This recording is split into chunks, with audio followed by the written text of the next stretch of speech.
Hi friends, నేను మీ ఇమ్రాన్ని. ఈ వీడియోలో మరి ఏపీ టెట్ మరియు డిఎస్సికి సంబంధించిన మెథడాలజీ టాపిక్లో మోస్ట్ ఇంపార్టెంట్ మెథడ్స్ టాపిక్లో శబ్దావళి అనే టాపిక్ గురించి మాట్లాడుకుందాము. అసలు శబ్ద అంటే ఏంటి, శబ్ద యొక్క ప్రాముఖ్యత అంటే ఏంటి? మనకు తెలుసు, వర్ణాల యొక్క సంయోగం ఏదైతే ఉందో, వర్ణాల యొక్క కలయికతో ఏర్పడే పదాలని శబ్దాన్ని చెప్పడం అనేది జరుగుతుందని చెప్పి మనకు తెలుసు. అక్షర అథवा वर्णों का समुदाय విశేష శబ్ద. సో అక్షరాల యొక్క సముదాయం ఏదైతే ఉంటుందో అదే శబ్దని. व्यक्ति के विचारों के प्रतीक रूप में उच्चारित की जाने वाले ध्वनियों को समूह का या संकेत. సో వ్యక్తి యొక్క ఆలోచనలు వాళ్ళు ప్రజెంట్ చేసే విధానానికి ధ్వని సమూహము యొక్క ఏవైనా లేదా సంకేతాలను సృష్టించేదే शब्द. कानों से सुने जाने वाले प्रत्येक नाम शब्द है. स्वतंत्र चरम చూడండి, స్వతంత్ర చరం వాక్య శబ్ద है. బాగా గుర్తుపెట్టుకో, స్వతంత్ర చరం వాక్య. చెవుల ద్వారాగా प्रत्येक नाम. संस्कृत में शब्द के लिए पद या पाद जो शब्दों का प्रयोग भी होता है. भाषा की दृष्टि से शब्द का बड़ा महत्व है. भावों की अभिव्यक्ति करने का एकमात्र साधन शब्द है. वक्ता या लेखक शब्द के बल से ही मैदान मार लेता है. शब्द भाषा के क्रमिक विकास की रूपरेखा तथा व्याकरण का प्राण, भाषा विज्ञान का प्राण माना जाता है. किसी भाषा का ज्ञान तब तक अधूरा होता है जब तक उस भाषा में प्रयुक्त शब्दों का पूरा ज्ञान न हो. किसी भाषा की गंभीरता, हल्केपन का पता लगाना हो तो उसकी शब्दावली पर ही दृष्टि डालना चाहिए. व्याकरण की दृष्टि से स्वतंत्र तथा सार्थक ध्वनि ही शब्द माना जाता है. అంటే ఇక్కడ దాకా మనము శబ్ద గురించి ఏం అని చెప్పుకుంటున్నాము. శబ్ద అనేది వర్ణాల యొక్క సముదాయము, ధ్వనుల యొక్క సముదాయము. మన చెవులకి వినిపించే ఒక ప్రత్యేకమైన పేరు ఏదైతే ఉంటుందో అదే శబ్దని మరి స్వతంత్ర చరమ వాక్యం అని అంటాము. శబ్దని మరి పదాలు అంటే ఇక్కడ బిట్ ఎలా పడుతుంది, यह स्वतंत्र चरम वाक्य रूप के अंतर्गत आता है. शब्द वाक्य वर्ण ध्वनि इट्ला. भाषा की दृष्टि से शब्दों का बड़ा महत्व है. अदेंटी इलागे भावों की भाषा शिक्षण की दृष्टि से भावों की अभिव्यक्ति करने का एकमात्र साधन है. वर्ण शब्द वाक्य అని చెప్పి ఇస్తాడు, వెతుక్కోవాల్సిందే ఇంకా. సో ఎటువంటి డౌట్ లేదు. भावों की अभिव्यक्ति करने का एकमात्र साधन, व्याकरण का प्राण, भाषा विज्ञान का प्राण. भावों की अभिव्यक्ति करने का एकमात्र का साधन, भाषा की क्रमिक विकास एवं भाषा की हल्केपन, అది లైట్గా ఉందా స్ట్రాంగ్గా ఉందా అనే వివరణ అంతా కూడా దేన్ని బేస్ చేసుకుని ఉంటుంది? ఎస్, శబ్దాల్ని పదాలని బేస్ చేసుకునే ఉంటుంది. వర్డ్స్ భాష యొక్క గాంభీర్య స్థితిని, అలాగే వ్యాకరణ యొక్క దృష్టితో చూస్తే భాష శబ్ద అనేది ఒక స్వతంత్రం మరియు సార్థక ధ్వని అని చెప్పవచ్చు. ఇక్కడ దాకా అర్థమైంది అనుకుంటున్నాను. ధ్వని की दृष्टि से देखा जाए तो ధ్వనిని బేస్ చేసుకుని, ధ్వని की दृष्टि से देखा जाए तो రెండు రకాలు, ఒకటి ధ్వనియాత్మక, రెండు वर्णात्मक. ध्वनियात्मक वर्णात्मक. जो शब्द स्पष्टता पूर्वक सुनाई नहीं देते और ना स्पष्ट रूप से समझ में ही आते हैं, नहीं आते, ऐसे शब्दों को ध्वनियात्मक शब्द. ఏ పదాలైతే వినడానికి అర్థం కాకుండా స్పష్టతాపూర్వకంగా ఉండవో అటువంటి పదాలని ध्वनियात्मक पदालू अंटाరు, ध्वनियात्मक शब्द अंटाరు. ध्वनि की दृष्टि से शब्द दो प्रकार हैं. एक वर्णात्मक दूसरा ध्वनियात्मक లైక్ ఫర్ ఎగ్జాంపుల్ నేను ఇప్పుడు అన్నాను, వినిపించింది మీకు? కిచ్ కిచ్ కిచ్ కిచ్ కిచ్ వినిపించిందా లేదా? పదమే. ఏదైతే మనకి ఏమైనా అర్థమైందా? అర్థం కాలేదుగా. సో ఏదైతే మన చెవులకి అర్థం కాని సౌండ్స్ వినిపిస్తాయో, అర్థం కాని పదాల రూపంలో వినిపిస్తాయో వాటిని ధ్వనియాత్మక పదాలు అంటారు. వర్ణాత్మక పదాలు అంటే ఏంటి? వర్ణాత్మక పదాలు స్పష్టతారూపంగా పృథక రూపమే, ఒక క్లియర్గా స్పష్టంగా. ఇప్పుడు చెప్పాను నేను భాషా శిక్షణ్, అర్థమైందా లేదా? ఇది వర్ణాత్మకం. ధ్వనియాత్మక అర్థం కాదు, వర్ణాత్మక స్పష్టంగా క్లియర్గా పృథక్ రూపంలో ఉంటుంది. ఇది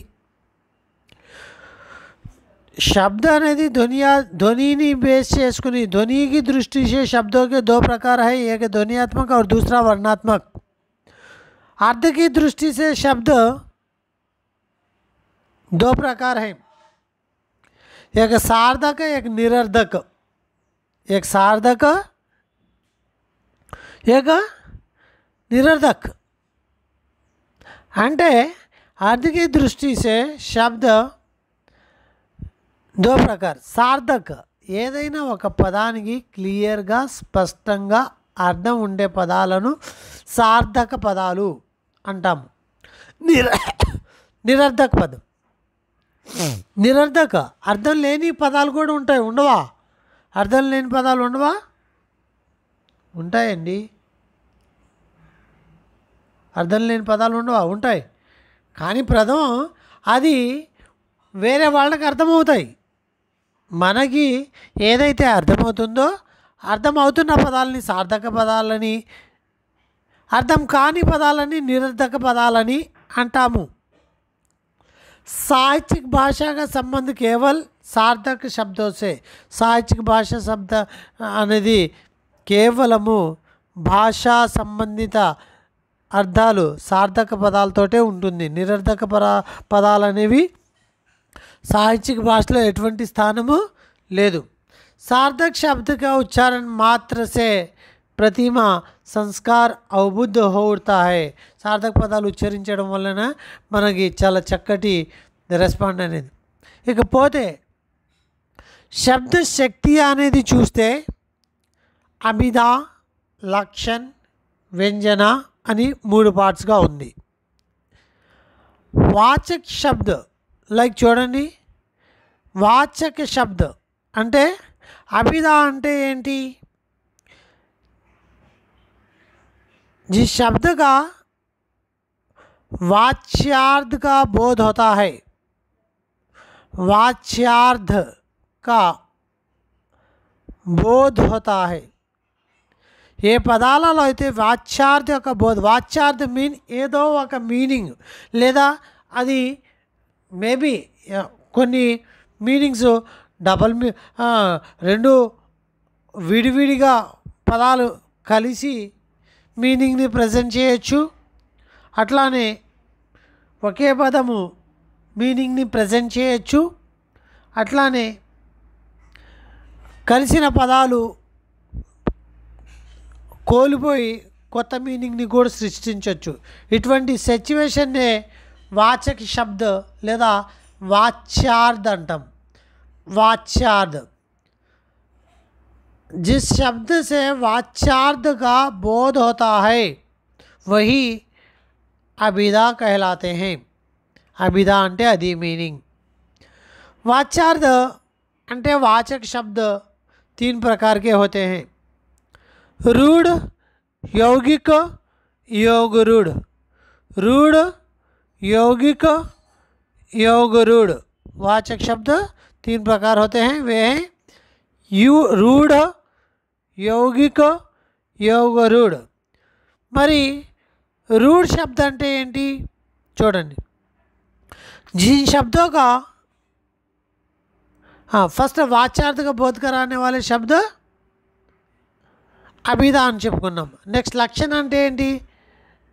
जिस शक्ति के द्वारा लक्ष्यार्थ का बोध होता है, वाच्यार्थ का बोध होने वाले अभिधा कहलाते हैं, लक्ष्यार्थ का बोध होने वाले शब्द लक्षणा कहलाते हैं। व्यंजना का चूड़ो व्यंजना, जिस शब्द शक्ति के द्वारा व्यंग्यार्थ का बोध होता है वो व्यंजना कहलाता है। ఏ పదాలైతే మీనింగ్ని సూచిస్తాయో అటువంటి వాటిని అభిధా పదాలు అంటాము। ఏ పదాలైతే లక్ష్యాన్ని సూచిస్తాయో వాటిని లక్షణ పదార్థాలు అంటాము। ఏ పదాలైతే వ్యంగ్యాన్ని సూచిస్తాయో వాటిని వ్యంజన పదాలు అంటాము। ఇప్పుడు అభిధాలో ఉన్న रूढ़ शब्द यौगिक योग रूढ़ गुరించి చూసుకుందాం। जिन शब्दों का खंड कोई अर्थ ना निकले वे रूढ़ शब्द कहलाते हैं। ఏ పదాలనైతే విడదీసిన తర్వాత ఒక పదాన్ని విడదీస్తే అవి ఇంకా మీనింగ్ని తెలపవు। లైక్ ఒక జలజ్ అనే పదం ఉంది। జలజ్ అనే పదాన్ని విడదీశాను, జా లా జా విడదీశాను। సో జాగి లాగి జాగి సపరేట్ మీనింగ్ ఏమైనా ఉన్నాయా? లేవు। అటువంటి పదాలను రూఢ శబ్ద పదాలు అంటాము। ఇది ఇజ్ ఇట్ క్లియర్? నెక్స్ట్ यौगिक शब्द అంటే ఏంటి? इन शब्दों का पूर्ण बोध उनके అవయవార్థ से होता है। यौगिक పదాలు అంటే వాటి యొక్క విభజన తర్వాత వాటికి ఒక కరెక్ట్ మీనింగ్ అనేది ఉంటుంది। రెండు పదాలుగా అంటే రూఢ పదాలకి మీనింగ్ ఉండదు అని చెప్పుకున్నాం విభజిస్తే, కానీ ఇక్కడ యౌగిక పదాలకి విభజన జరిగిన తర్వాత మీనింగ్ ఉంటుంది। లైక్ విద్య ప్లస్ ఆలయ్, విద్యా ప్లస్ ఆలయ్, విద్యాలయ్ మీనింగ్ ఉందా లేదా? అంటే పుస్తక్ ప్లస్ ఆలయ్ పుస్తకాలయ్। అలాగా మహా ప్లస్ ఋషి మహర్షి, దేవ్ ప్లస్ ఇంద్ర దేవేంద్ర। ఇట్లాగా ఏ పదాలైతే రెండు పదాలు విడదీసిన తర్వాత రెండిటికి కూడా అంటే పదాల యొక్క ఖండన శక్తికి మీనింగ్ ఉంటే యౌగిక పదాలని, పదాల యొక్క ఖండన శక్తికి మీనింగ్ లేకపోతే రూఢ పదాలని। యోగ రూఢ అంటే యౌగిక పదం విడిపోతుంది కానీ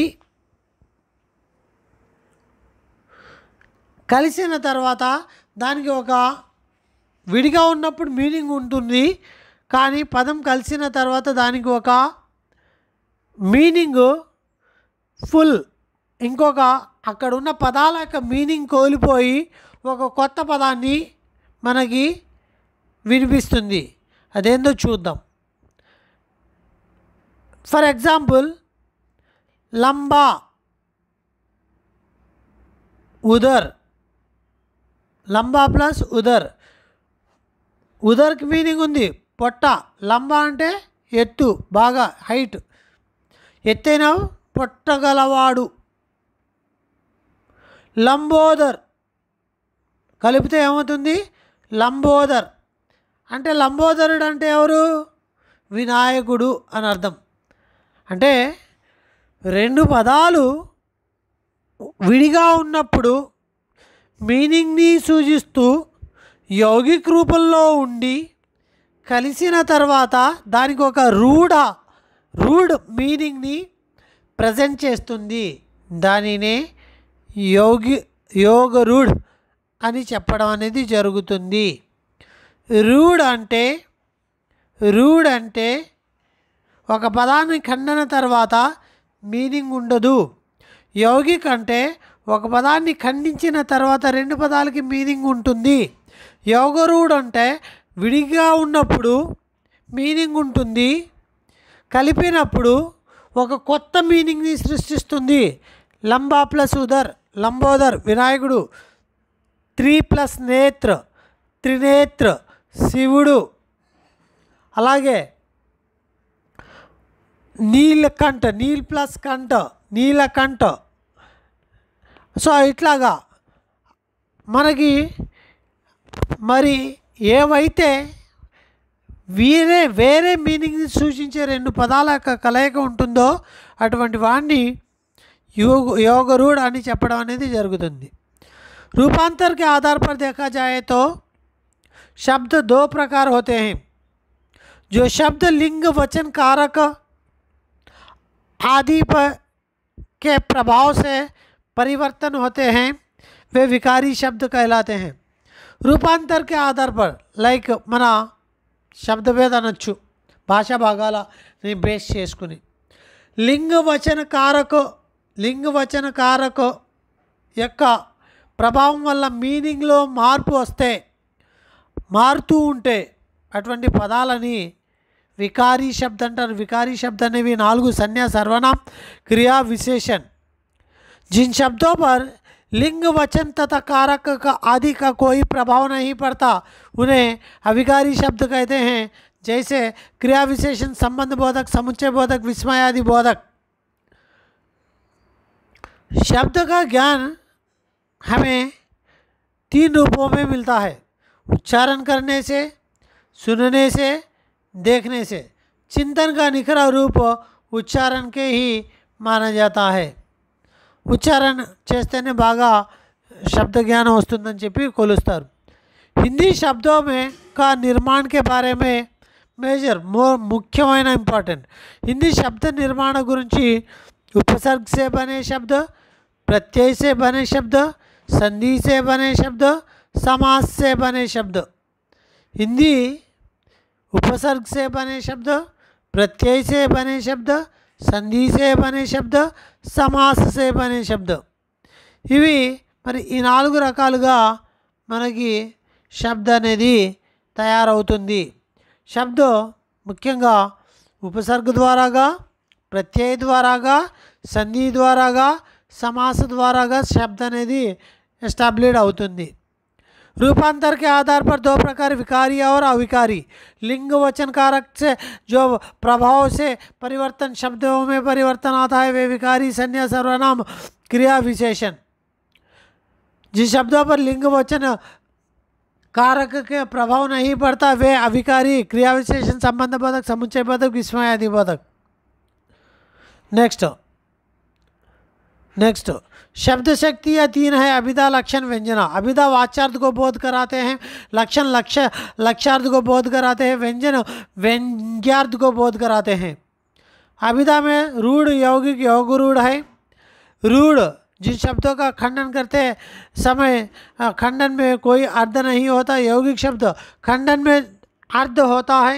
यौगिक योगरूढ़ खंडन में अर्थ होता है मगर एक रूढ़ मिलन में एक रूढ़ अर्थ का प्रकट करता है.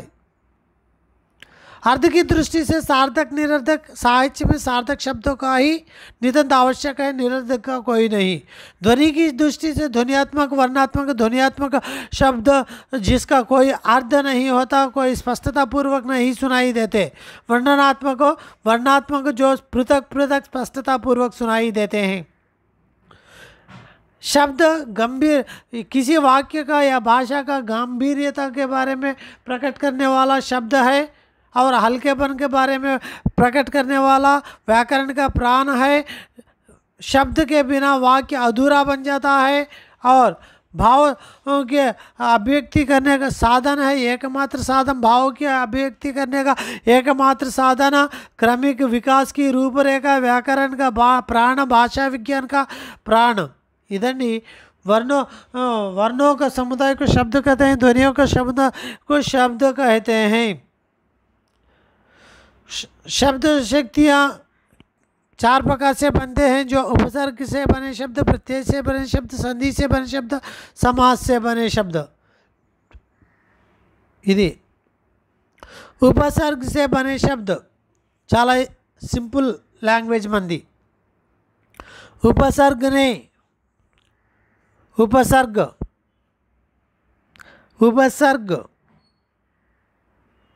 బాగా గుర్తుపెట్టుకోండి. ఉపసర్గ అంటే ఏదైనా ఒక పదానికి ఒక వర్ణము కానీ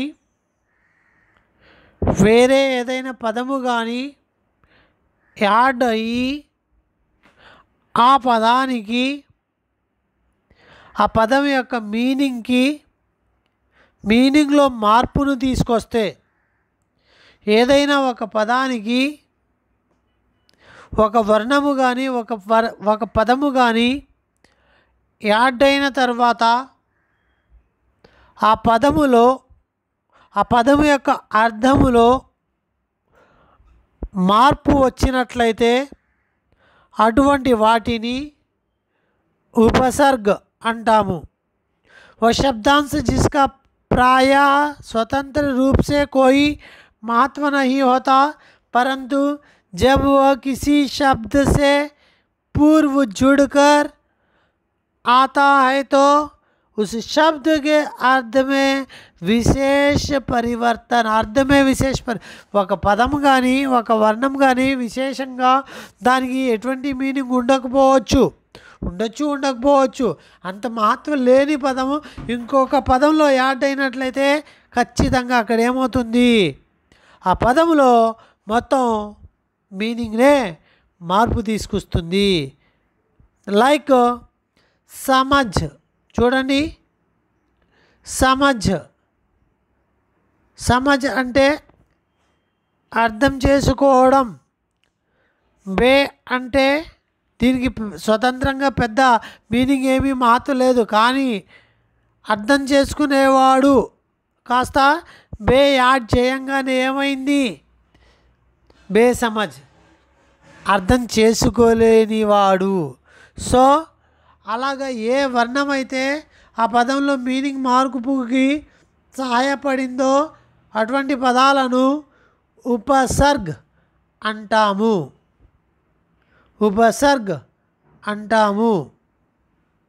नेक्स्ट, हिंदी भाषा जो उपसर्ग उपलब्ध होते हैं वे सामान्यतः संस्कृत एवं हिंदी उर्दू भाषाओं के उपसर्ग होते हैं. संस्कृत उपसर्गों में संख्या 20/2 विशेष रूप से हिंदी में प्रयोग होने वाली संस्कृत के उपसर्ग 20.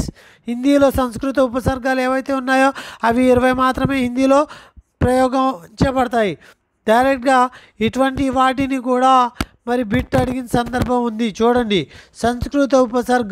సంస్కృత ఉపసర్గ అతి, అది, అను, అప్, అభి, ఔ, ఆ, అత్, పద్, ఉత్, పద్, ఉప్, దుర్, దురా, దుస్, ని, శనీర్, నిష్, పరా, ప్ర, ప్రతి, వి, సన్, సు, అద్స్, అంత, అంతర్, అమ, వీటికి మీనింగ్స్ ఏమీ చూడవద్దు. అయితే కంపల్సరీ ఉపసర్గ పదాలు మనకి సంస్కృత ఉపసర్గాలు ఒక కోడ్ పెట్టుకోండి. అయితే సంస్కృత ఉపసర్గంలో మనకి ఖచ్చితంగా పదం తెలిసిపోతుంది. అణా కానీ, షా కానీ, శ్రా కానీ, క్షా కానీ సంస్కృత ఉపసర్గాలు అని మరి ఇవి ఆ పదంలో ఇవి ఖచ్చితంగా ఉంటాయి.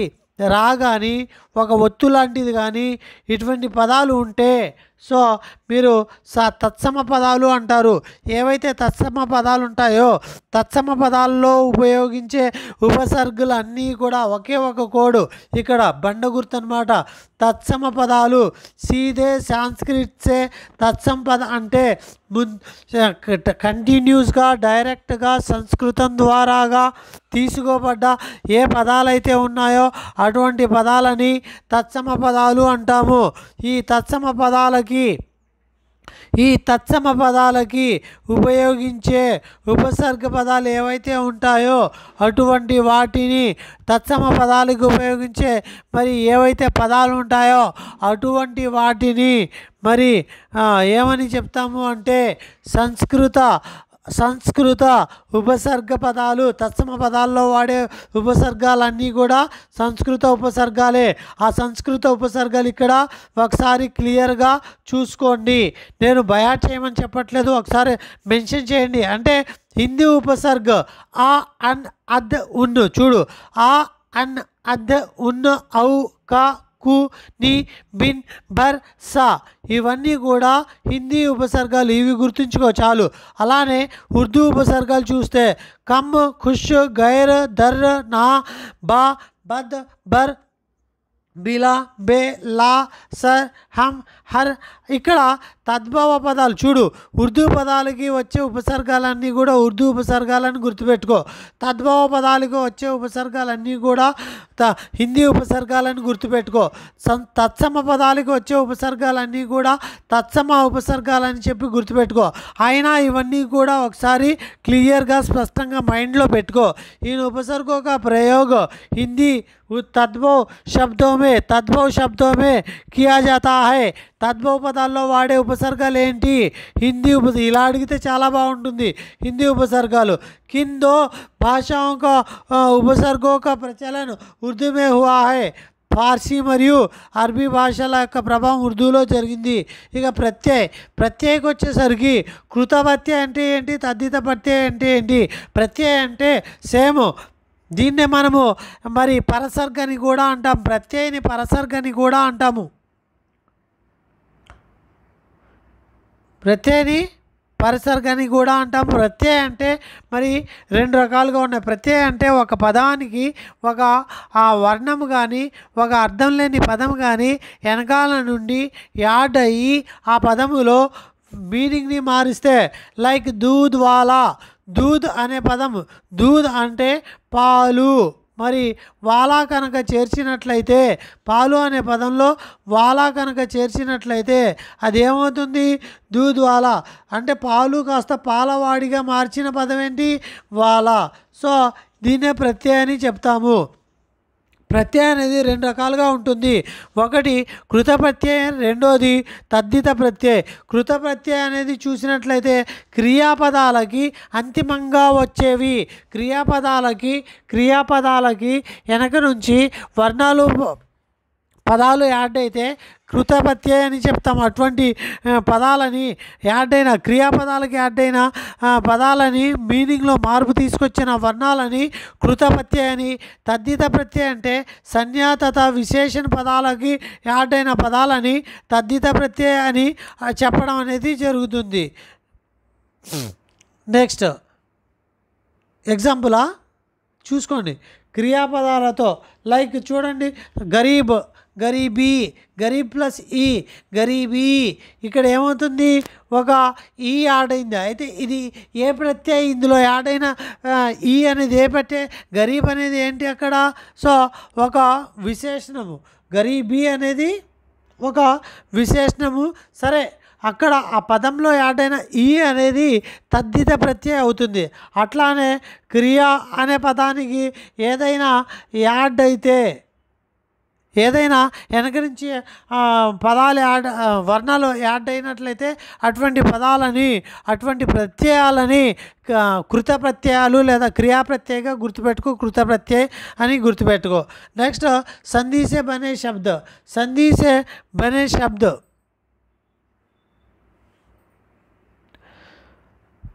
ఇది మనకి ఆల్రెడీ మనం చెప్పుకున్నదే, అయినా ఒకసారి ఇక్కడ కూడా रिवाइज అయినట్టు ఉంటుంది. जब उच्चारण के अनुसार अक्षर आपस में मिलते हैं और उनके रूप में कुछ न कुछ परिवर्तन हो जाता है, इस परिवर्तन को और विकास को संधि कहते हैं. వర్ణాల యొక్క కలయిక. ఏమండి, నేను పదాల యొక్క కలయిక అంటలేదు, రెండు వర్ణాల యొక్క కలయిక. ఒక పదములో ఆ పదములో వర్ణ విచ్ఛేద చేసినట్లయితే చిట్ట చివరి వర్ణము రెండో పదంలో మొట్టమొదటి వర్ణము యొక్క కలయికతో ఏర్పడ్డ మార్పు ఏదైతే ఉంటుందో వర్ణాల యొక్క కలయికకి సంబంధించిన మార్పుని సంధి అంటాము. సంధి అనేది మూడు రకాలు. स्वर व्यंजन विसर्ग. दो व्यंजनों का आपस में अथवा ఇక్కడ చూడండి, दो स्वरों का परस्पर मेल से स्वर संधि कहते हैं. दो व्यंजनों का मेल से या व्यंजन स्वर का मेल से व्यंजन संधि कहलाता है. विसर्ग तथा व्यंजन या विसर्ग तथा स्वर का मेल से అంటే ముందు స్వరు ఉండి వెనకాల స్వరు ఉంటే అది స్వర సంధి. ముందు పదంలో వ్యంజన్ ఉండి వెనకాల పదంలో స్వర కానీ వ్యంజన్ కానీ ఉంటే అది వ్యంజన సంధి. ముందు పదంలో విసర్గ ఉండి వెనకాల పదంలో మరి వ్యంజన్ కానీ విసర్గ కానీ లేదా स्वर కానీ ఉన్నట్లయితే అది విసర్గ సంధి. समास से बने शब्द, समास से बने शब्द समास 6 प्रकार के होते हैं। अव्ययी भाव समास, तत्पुरुष समास, कर्मधारय समास, द्विगु समास, द्वंद्व समास, बहुव्रीहि समास.